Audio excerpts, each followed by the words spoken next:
Hey friend, Roger Christofferson here again with another first listen review. Wasn't really exactly planning on doing a review on this one. In fact, I almost didn't even get this album.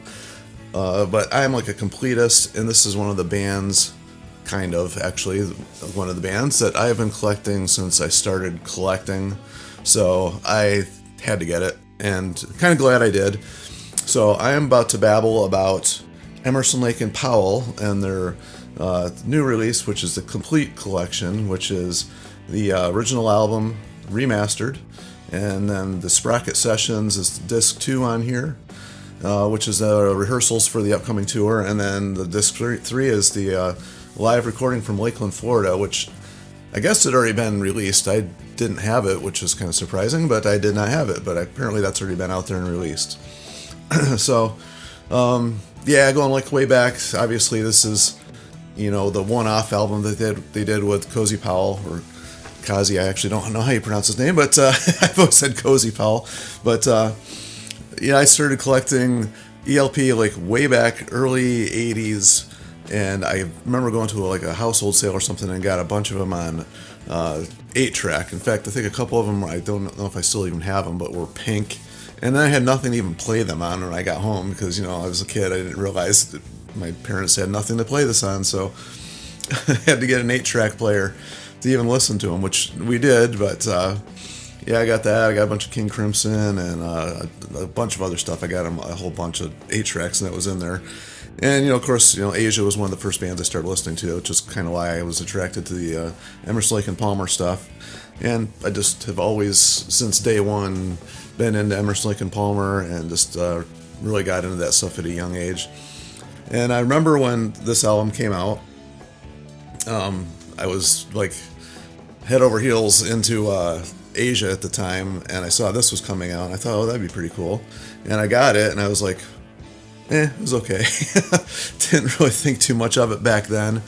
And I really, quite honestly, I'm going to be 100% honest, I've really not listened to it, like, I don't think since I got it back in the mid-'80s. So it was almost like listening to a brand new album for me all over again here. And it was fun. It's funny because I remember the songs. It's weird. I haven't listened to the song in 40 years or whatever it is, and like they pop them on. I'm like, oh yeah, I remember listening to these. So it's strange how some of this stuff actually stuck with me. But so I'll just get right into it. The remaster on this one, I'm always like weary of remasters because sometimes, a lot of times actually, a remaster sounds worse than the original. So yeah, I did kind of check out what the original sounded like again, just to have a little bit of comparison. And the main thing I noticed is the bottom end is boosted quite a bit on here. And that's one thing I do remember, is thinking that the album sounded really thin. And listening back, it does sound really thin. So it's really the only thing I noticed, and it does it without making it muddy, which I guess is a good thing. And although there's so much reverb and compression on this album, I don't care what they do with the remaster. That's an 80s thing. All those albums, it seems like, mixed and mastered back in the 80s just sound like that. So the reverb from the original is just still there, just overpowering the whole thing. So there's no way to get rid of that, I don't think, with a remaster. But the low end was nice to hear that a little bit clearer. So actually, I did enjoy the remaster on this one.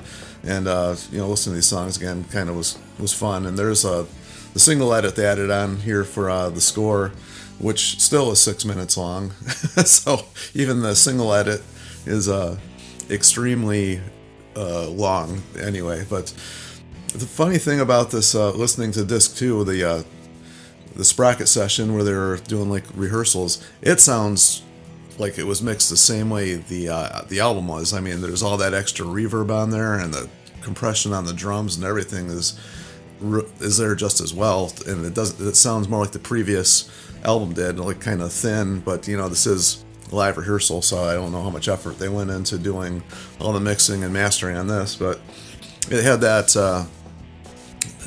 extra, a lot of reverb. They liked that stuff back then for sure. It looks like even in the rehearsals. But it was fun listening to Cozy playing all the you know, old ELP stuff. I mean, you got Tarkus on here, pictures at an exhibition, Lucky Man, Still You Turn Me On, and they end with Pirates, and then of course there's the stuff from the self-titled Emerson, Lake and Powell album thrown in there in the mix. And funny enough, it actually flows really, really well. But he is such a different style drummer than Carl. They're both like great drummers, but stylistically, like two different ends of the spectrum. Cozy is like a heavy hitter. The bands that he was in were perfect for him. Like Sabbath and Rainbow and stuff like that. And Michael Schenker, man, his style of playing is technically great, but he hits hard. Whereas Carl's extremely technical and not as heavy a hitter, and just a totally different, almost like he's got a fusion jazz style to him, whereas Cozy does not have that at all, but still has a lot of technical stuff that he does. So it was fun listening to what he was doing with the old stuff, and I really enjoyed that. But my favorite thing about the whole collection here was the live. That sounded great. The recording was, really recorded well. It sounded better than the stuff they did for the rehearsals, and just the mix of that was great. It had the energy of a live show, which obviously a rehearsal is probably not going to have, neither will a studio album, so it was kind of fun listening to these songs. There isn't that many actually in the live one from the self-titled disc there, but there's a couple. There was 3 on here, 4. So there's a few tossed in that from that album, but listening to stuff from the early days, we got From the Beginning was in there, and Lucky Man, and Fanfare for the Common Man, and then they end with a big medley, with Carnival 9, of course you have to have that there with them, America and Rondo, medley all put together. That was really nice and well put together. And my favorite part of the whole thing was that just the energy, the excitement, and just hearing the way Cozy played that stuff. And Greg Lake is just an amazing singer, and I don't think he gets enough credit for his bass playing either. It's one thing, him and John Wetton, they get a lot of notoriety for their singing, but they're really good bass players too. Unfortunately, some of the times the style of music, well, more John Wetton that he ended up playing than he was most popular for, didn't have a whole lot of it, intricate bass playing. But this album, the self-titled album, doesn't have a whole lot of the progressive stuff going on in it. A little bit, but nothing like the earlier stuff did, or it's not quite as much as the bass playing on Love Beach. That's one of those albums I ended up buying too. One of the first albums that I ended up buying was a cutout that I bought at some department store of Love Beach, and I remember getting that thinking, wow, this is a lot different than those other ones.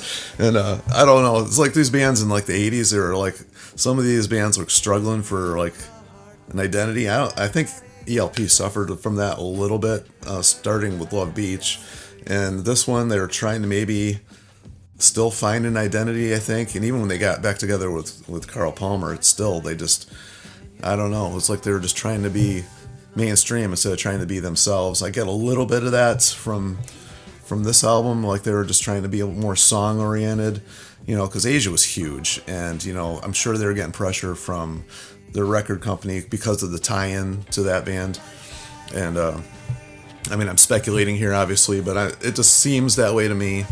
And like I said, this is all just opinion. Everything's just opinion when it comes to music, and that's just kind of what I get the feeling from listening to this. Although going back and listening to it, I actually really enjoyed it. I kind of wished I hadn't ignored it for so long, but at the same time, it was fun listening to it almost for the first time all over again. So really enjoyed this. If you're a fan of the band, I'm sure you're going to like this. If you haven't listened to it in a while, I think you might be surprised at what it sounds like. I jumped to the CD2 first, which I usually do when there's bonus stuff. My recommendation for this one is listen to the remaster first and then just go down through, and I think you'll enjoy that experience better than jumping around like I did. But whatever, do whatever you want. That's my recommendation. If anybody else wants to add anything in, as always, feel free, and like, share, and subscribe to keep the music alive, because this is That's kind of music that hopefully they can keep digging in. Obviously, they're not going to be making it anymore, but hopefully they'll keep digging in and finding some new stuff for us to check out. And this was pretty cool. I actually really liked it. So until next time, we'll see you.